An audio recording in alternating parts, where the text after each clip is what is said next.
A lot of the times as empaths, we dilute our harder emotions for the sake of other people. And guess what? That ends up bottling up inside, especially if it's anger, resentment, bitterness towards other people. And we end up censoring it because we know the other people just won't get it. But the issue is we keep exposing ourselves to those other people, and we give them more care and understanding than they give us. And as a result, we end up exploding and feeling taken advantage of, manipulated, gaslit. We feel a huge amount of hard feelings and anger at inopportune times. We explode all of a sudden because we have all this built up feeling of being underappreciated and misunderstood. And then it's our fault. Well, let me tell you, I'm learning how to deal with it, and here's how you can do it. Hello, welcome back to my podcast. My name is Arielle. It is fall. There's tons of pumpkin stuff. I love me some pumpkin stuff. I love me the magical witchiness that is fall lighting and the colors of orange and all the browns and the earthy tones. It just feels like it's time for some witchery.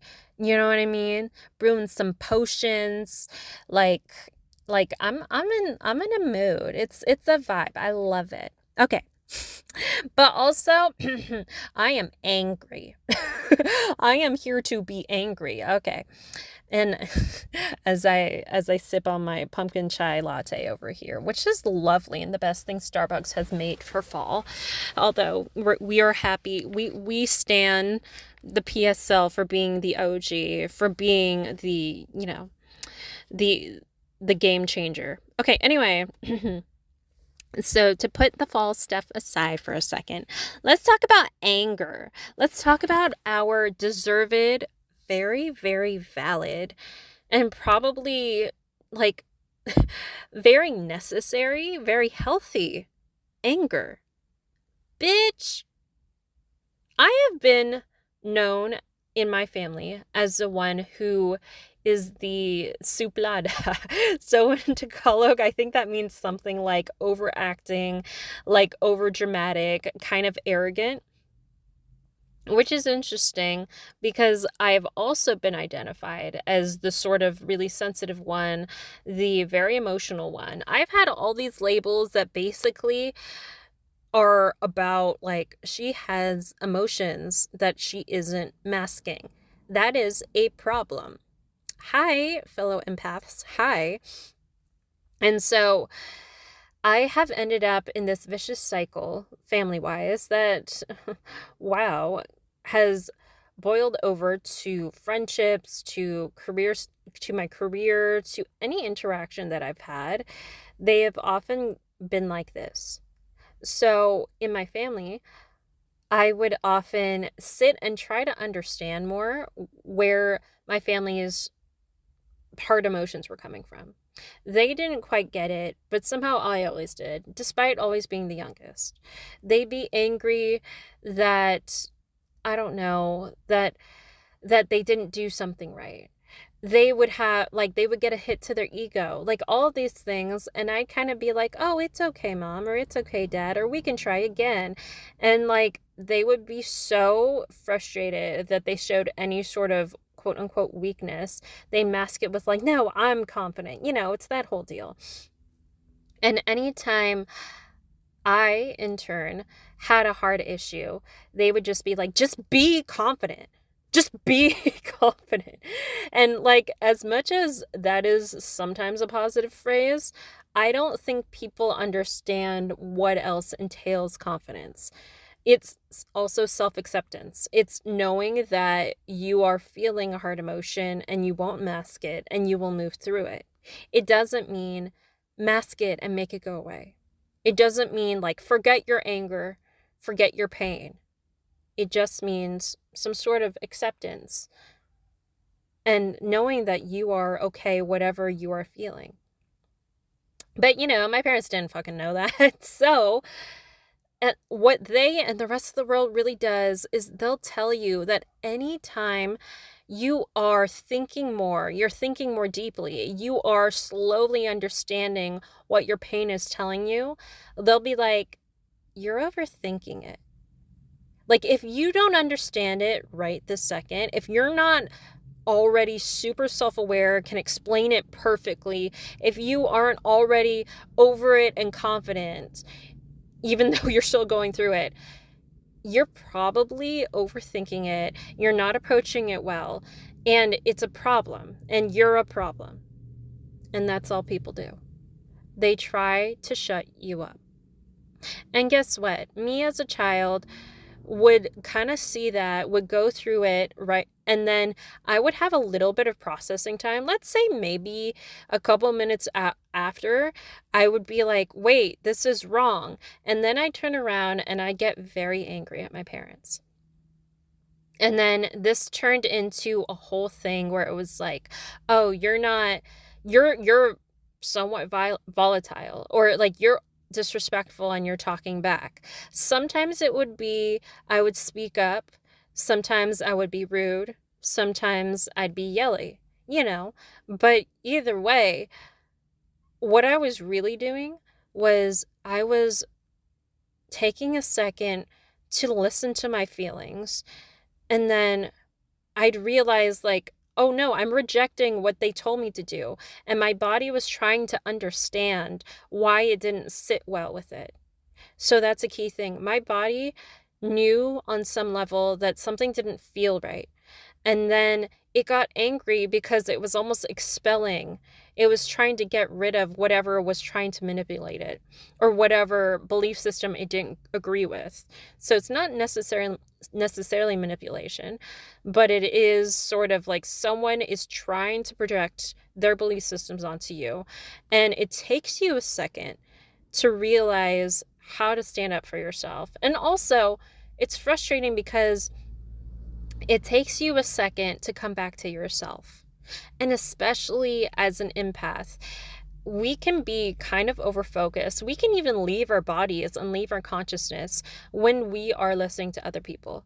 And especially if they have such strong convictions towards, just be confident, or if they're yelling at you, it's hard to separate who you are and stand your ground and stick to your guns while someone else is yelling at you. Especially as an empath, you're absorbing that.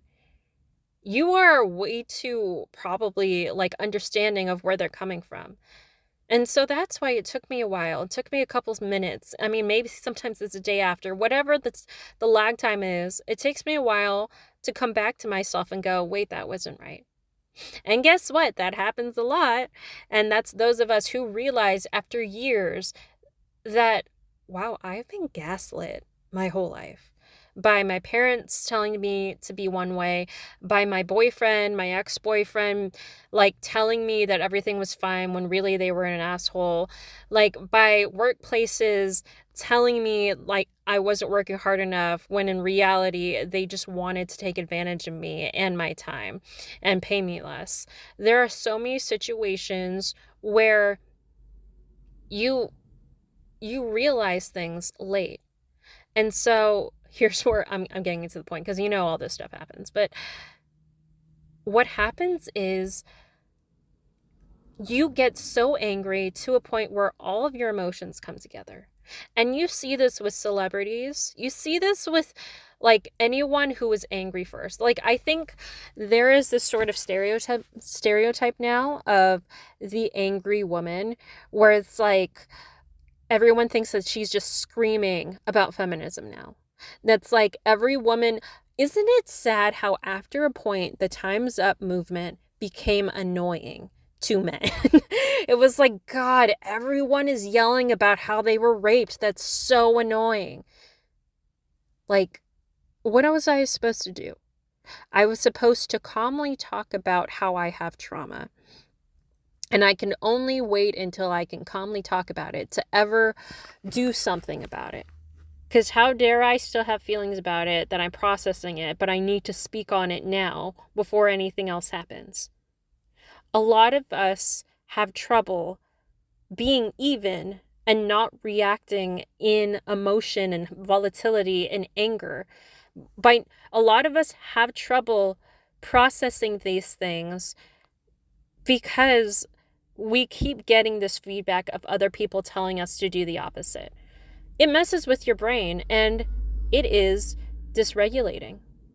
A lot of the times, I wouldn't know how to speak up. I wouldn't know how to tell someone that I didn't feel comfortable around them or that they were wronging me without yelling or without building up so much anger in my body.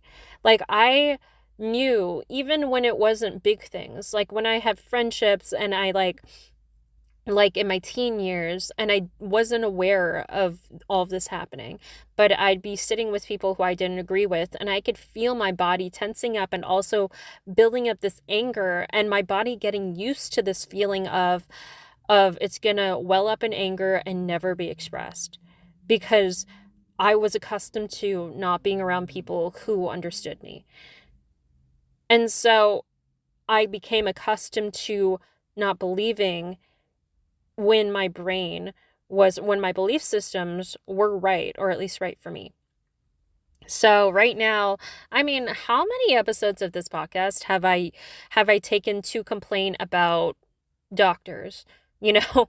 And it's like a lot of that after a while gets annoying. Like I was even see this is also what's fucked up because I'll tell my parents and my sister like, "Hi, I still have pain. I still have health issues, but my doctors are kind of gaslighting me." And they're just kind of like, "Well, that's all they're going to do," or it's just like, "You have to be more confident," or like just stop, you're being oversensitive or whatever. So first of all, that's being shot down, but also they're starting to complain about how much I'm complaining about it.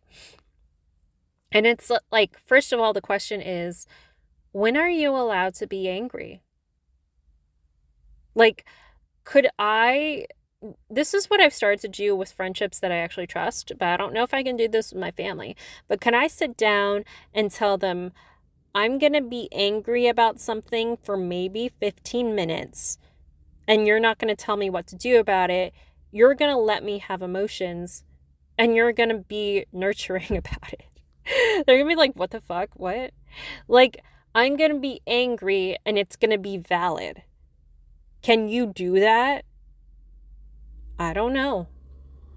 Because most of the time, people tell you to just fix it. But the thing is, with my health issues, for example, the fact that I kept getting angry, that I kept talking about it, that I couldn't stop talking about my anger. I mean, that's what happens whenever people are annoyed at a female celebrity for being like, "Oh, they made fun of my weight." And everyone's like, "Shut up." Like, what way can you ever express that? Or do you always have to say it perfectly and be only confident and just shut up? I think a lot of us need to understand how to process and express our anger, and to know that you're allowed to be angry because it's your initial first stages of being aware of your emotions and being aware that they're valid. But we don't have to stay there. But that's what's sad here. I think, it's like a child having a tantrum, and that's what a lot of people think when you're angry. But it's sort of a first step in learning your emotions. Children have tantrums because, especially babies, they'll cry all of a sudden when something isn't right because they are just learning what not right feels like to them. They're learning what sad means. They're learning what a bad feeling feels. They're learning how to react to it. And for many of us, and honestly, a lot of us being women, those of us who are more emotional, who have been told to stuff down our emotions, we get big angry because we've been censored so long. And I have been going through that over and over again. I've been putting myself in situations, honestly, where I'm allowing myself to react to people who I know have a certain level of emotional intelligence. And people who I know will probably choose their ego, who will choose manipulation over creating understanding. And that is the step that we have to bridge between reacting in anger and actually becoming like what and actually creating results that we want from that anger. So, okay, I don't know if I'm just spitting out fucking words there, but again, this is kind of why I have a podcast. A lot of my huge issue in life has been expressing myself clearly. And that's because of the problems that I've been talking about today. It's because I've been so censored. I haven't quite understood how to express myself without editing myself, without criticizing myself for feeling negative for a second. But okay, here's what I'm doing to sort of graduate into an area of creating solutions out of my anger. So first of all, I'm understanding that when I react in anger, when I react in emotions, that keeps happening because my body doesn't quite know how to understand those feelings yet. Like, I had a fight with like I usually do, with my sister and my parents the other day, where I just I didn't feel heard. And they're always like, God, you're always upset when you don't feel heard. And I talked to my therapist about it, and she was just like, over and over again, I think your family has decided to put you in a box. And even though it is true that you get to have emotions, they will always think they're winning. And that's what's frustrating. People who are manipulative, or people who have a certain belief system, they will always think they're winning if they're the ones acting confident and you're the ones emotionally reacting. And I didn't want to have to play into this. And it doesn't make you fake if you do, because I always thought if I didn't react, then I would allow this dynamic to keep going on. I would allow this belief system to be true. I would be acting fake, and I'd be feeding into their belief system that you're just supposed to be quiet, which is kind of the truth. And that's why a lot of people who are standing up for causes and shit are like, don't back down, don't quiet yourself, be angry. And I agree. But I agree at a certain point, and that's this. I believe this anger is elementary.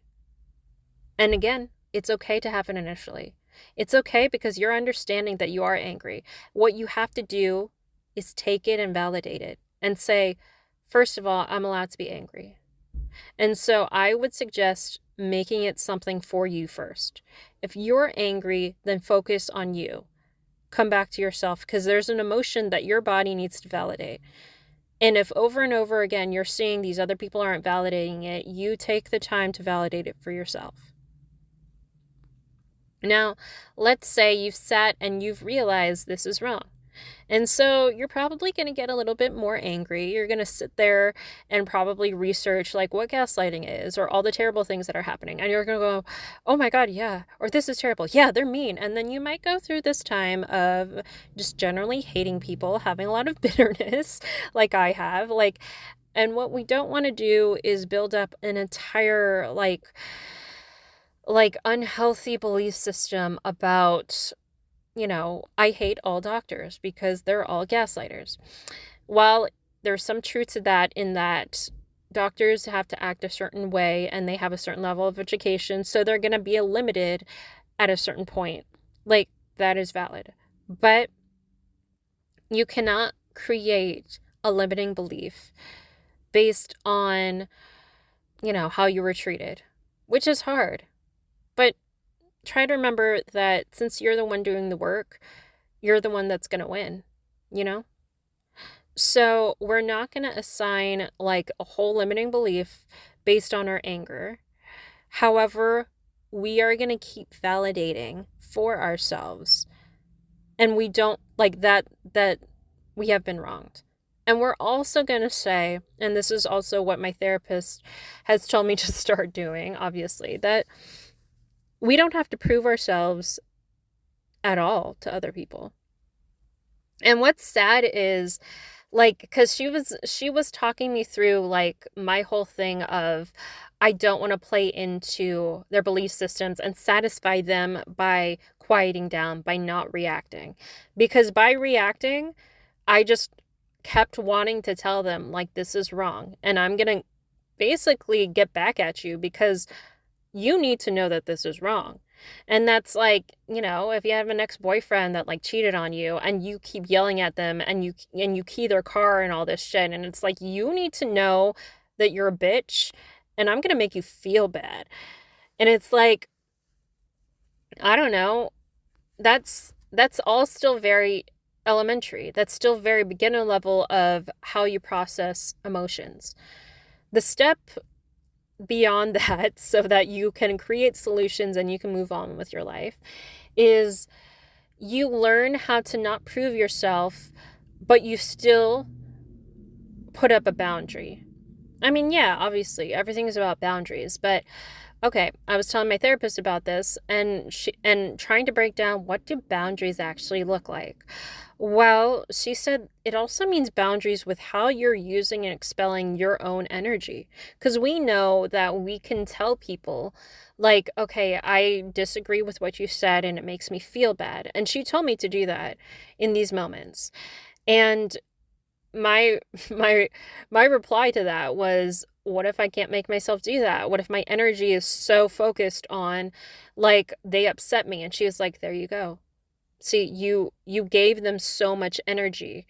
You gave them, like, you're leaning too much into what they're thinking and feeling, and you're deciding you need to do more to them. You're giving this energy of, I need to prove myself, or they have hurt me, and you sat in whatever their energy was that was projected onto you, and you're not sitting in your own. So in order to not just sit and seethe in whatever someone's energy is, because us as empaths, we absorb too much. Your boundary is with yourself. Your boundary is, this is as much as I'm going to take on from another person. And maybe train yourself to believe that in these situations, you always have to tune into what will make me feel the best and strongest, or that what will make me feel like I have time for me, and don't take on whatever someone else is feeling. And so it's a hard thing to let go of, and it's obviously kind of what people mean when they say be confident, but I think a better way to put it is take your energy back and keep practicing the ability to take your energy back. Taking your energy back means, don't get stuck on them. Don't get stuck on proving yourself to other people. Don't get stuck on the idea that the people that you're upset with are going to change. So, yeah, a lot of this is drawing your boundaries, includes dropping expectations, includes like the idea that you can change other people at all. It includes lessening, like loosening your energy that you give to them. And the hardest part is letting go of the idea of whatever relationship you wanted with them. It's hard for me to let go of my parents and my sister in that way, because it's like we've had this perpetual fight for decades, and it's taking me this many years to realize every time I get up to this point, I actually see where I'm a little bit more emotionally available and they aren't. And I can see where they kind of stopped allowing things to go. Like, I can see where their boundary with other people, with trying to understand themselves, starts. And it's kind of sad that I've also taken so much time to be angry about it. And with things like, doctors and stuff, like, they should be helping me. But the thing is there are other people that exist that could help me. And I'm trying to be stuck, and I'm trying to just remember that.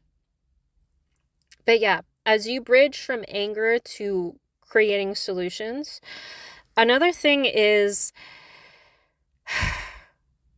I really have hated trying to play into this idea of how bully dynamics work or how manipulation works, because they teach you in school, they teach you on TV shows and movies that basically you cannot react.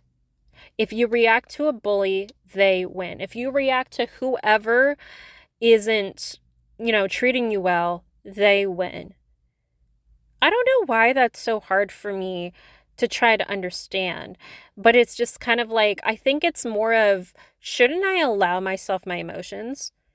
And to go back to the example of the scorned female celebrity or whatever, like everyone hates her for having, like, for example, who is someone relevant right now, like Lily Reinhart from Riverdale.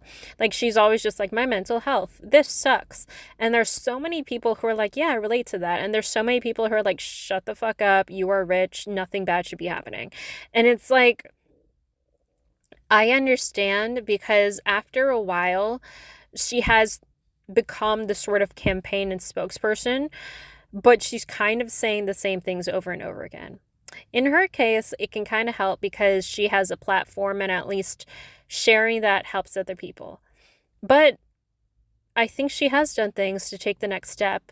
And she's said, like, oh, this is how I have taken care of myself. I go to therapy.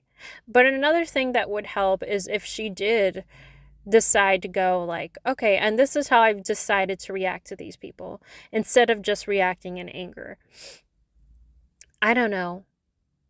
I just think, okay, I don't know if any of that just made sense, but I just think there's a processing time that we should probably cap.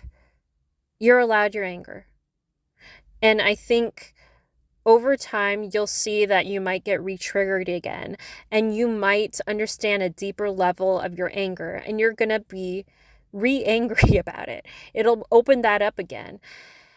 And it's okay, because I think that's just kind of what happens in life, unless you sit by yourself and you let yourself be in pain for so long that you have processed your pain all at once, which a lot of people kind of end up doing, not even on purpose, but like, if you've gone through so much pain, then, you know, it's gonna translate to a lot deeper of an understanding of what that wound and what that trauma is. But instead of kind of wallowing for so long, because you gotta go do things, you gotta go get your pumpkin spice latte and enjoy fall, you gotta go do other things. So in order to live a life and to not just wallow, allow yourself to make this sort of progress with what you're understanding right now. So in your anger, allow yourself to say, okay, I get to be angry. I get to understand this and process it for a little bit. I get to validate myself. And at a certain point, I will say, I'll stop being, like, I'll stop putting my energy into it, and I'll kind of move on and do what I want with my life. Until maybe the next trigger, or until I decide to revisit it again. And then, you know, I guess I won't react as hard. It's really funny though, because when you do talk to a person and you feel like they're about to make fun of you, or you feel like they have made fun of you, you feel like they're gonna tell you you're overthinking, you feel like they're gonna invalidate you in any way, if you kind of react like you're not mad at them, if you expel kind of no energy at them and you're kind of like, no, I don't think so.